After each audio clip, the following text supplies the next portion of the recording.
we do need to know ourselves enough to be able to say, I don't have that skill. This is a limitation. So we have to be responsible, and we should also then be accountable. So we can't pass off our mistakes or our failures onto a system.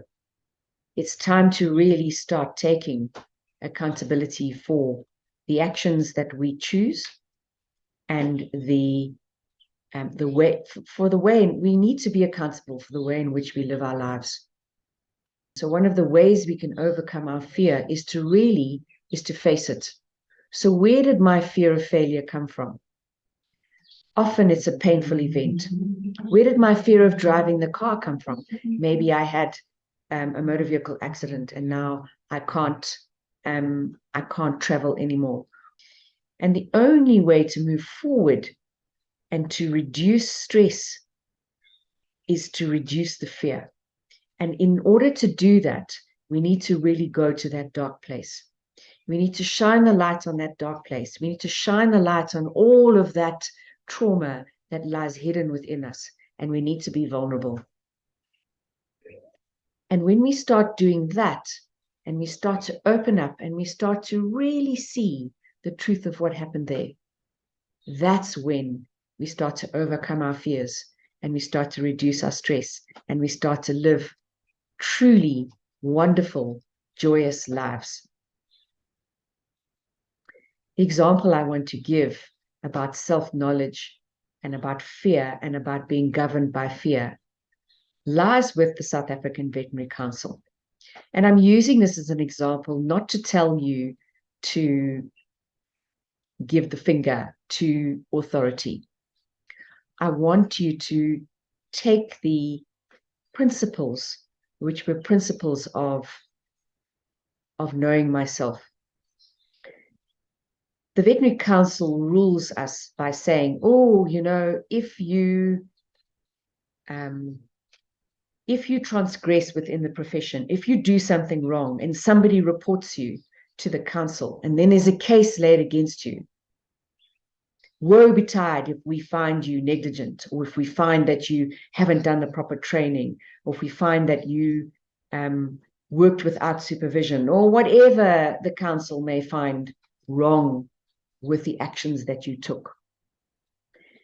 And so every time you make a decision as a veterinarian, you really need to know yourself, and you need to be honest about your capabilities and the action that you are now about to take.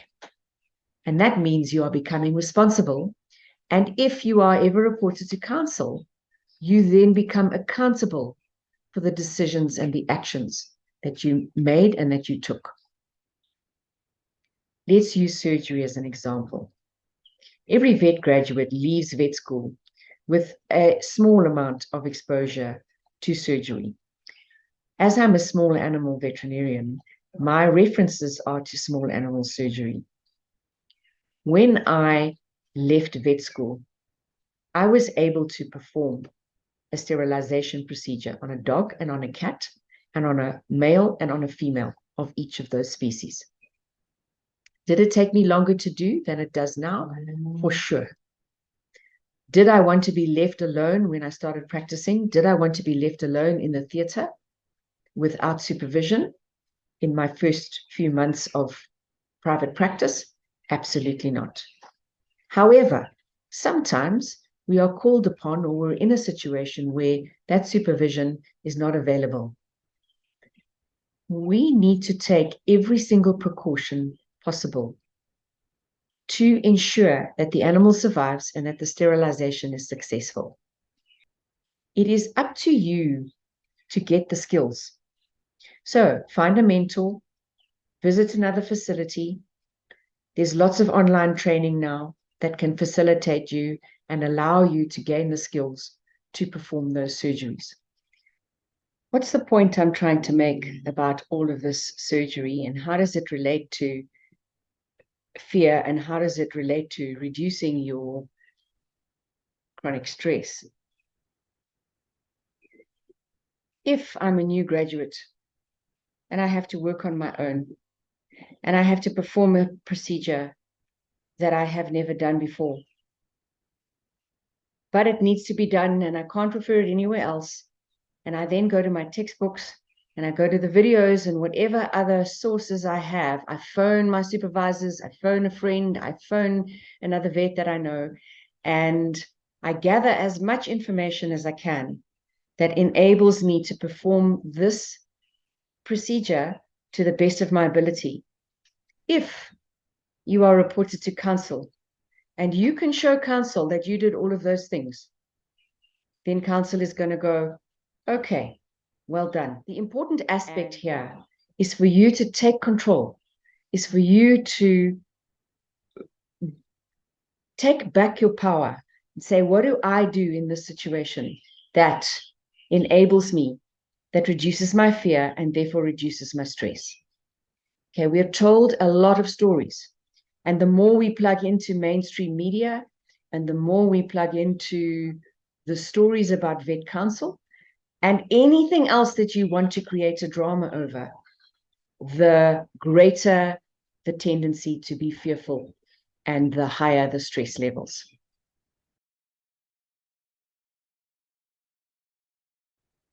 Something else I want to touch on with regards to reducing stress and being more comfortable in your own skin and getting to know yourself better is also to be able to understand your own personal values.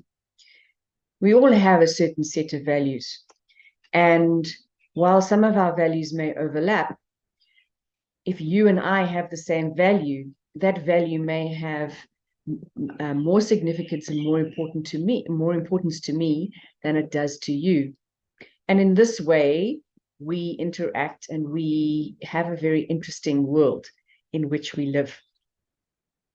But it's very important for you, for anyone, to understand their value system.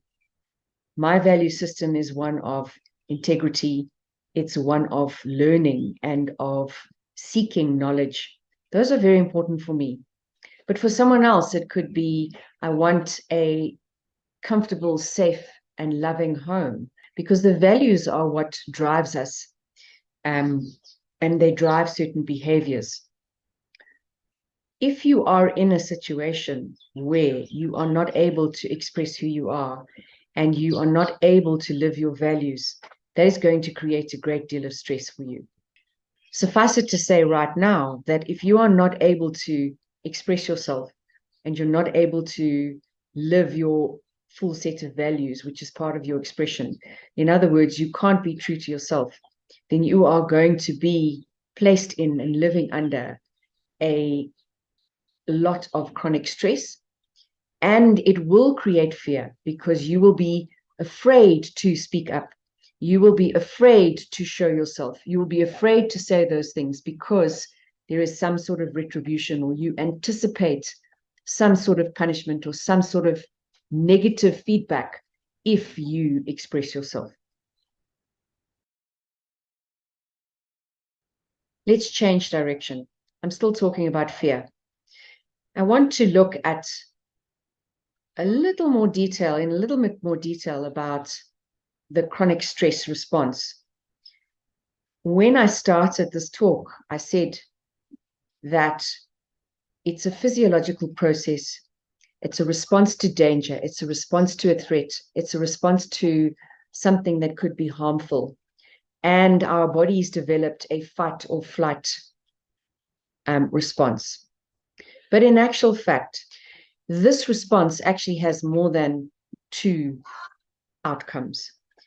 We have flight, we have fight, but we also have freeze, and now we have fawn. So what do they mean? The fight is fairly self-explanatory. We're going to face the perceived danger. We're going to take it on. We're going to be aggressive about it. And the reason I'm mentioning them is because you can also go and reflect on how do you react in certain situations, because that will give you clues as to where are your triggers, number one, and because you can identify your triggers, you can look at, okay, what are my fears? What is it that's pressing my button? And then you can go back and you can open yourself up in your own private space and be vulnerable and really investigate, what is it that triggers this response? I'll be honest with you, like anger is one of my go-tos. So I'm one of the fighters, although I do also sometimes flee. But for a very long time, my go-to reaction was anger. That had a hugely negative impact on many of my relationships. And until I took the time and I had the courage to go and look at, how did I learn that anger served me? Until I took the time to do that, I was not able to move forward and able to take control of the anger that was ruling my life. And I still don't always control anger, but what that does is it empowers me to be able to reduce my stress, because now I always have a choice, but now I have more of a choice. I'm not reacting. I'm choosing a response, or I'm choosing to not become angry. Flight is also a fairly easy explanation. It is our urge to run from danger. And I mentioned earlier that I can sometimes also flee. And if I get into a situation or an argument or some sort of conflict where I don't know how to express myself, one of the things that I do is I turn around and I leave the room. So in essence, I'm fleeing from the danger that I'm not going to be heard, or that someone's going to overpower me, or something like that. So I find the freeze response quite interesting. How many times in nature do you see if there is danger? I mean, I see it with my cats. So my cat loves to hunt, and particularly the rats and the mice I live on a small holding. And when she approaches them and they see her, they freeze. So they don't turn to fight, and they don't run away. They freeze. And there is a mechanism there. I've been there, where if I freeze and I hold my breath, in that short space of time, it allows me to make a decision to remove myself from the danger. Okay, but in many instances, it's an inability to act or to move against the threat or away from the threat. When we are faced with danger, there is this fourth option, which is to fawn. And that means to be overly conciliatory and nice in an attempt to avoid the conflict. In other words, we want to, especially if there's an explosive aspect to the person with whom we're interacting, we want to make sure that we don't raise that possibility or probability of anger, for example. And one of the things that I really thought about when I came across this was, what are dogs' calming signals? If you think about dogs that lick and they play bow and they roll over, are they not actually fawning? Because in a sense, they're going, I'm not dangerous. Please don't fight with me. I'm very cute. I'm very sweet. Those are my thoughts about fight, flight, freeze, or fawn in terms of this physiological response. Any one of them is going to create stress, because we are still in a situation where we perceive there to be danger or harm or something that is unpleasant. In closing, it may seem as though I've taken a very, very roundabout way of talking about fear, but there are two other acronyms that I think are important to look at, and I'd like you to think about each of them. So for one, fear could be forget everything and run. How many times in our lives do we actually run from not just potential harm, but from conflict and from situations where we just don't feel like we have the means or the personality or the skill to actually stand up and face this situation which is causing us fear. The second is face everything and rise. And this is really what I'm getting to when I say investigate yourself, learn what your fears are, learn to love yourself, and understand what your triggers are. Be brave, be courageous.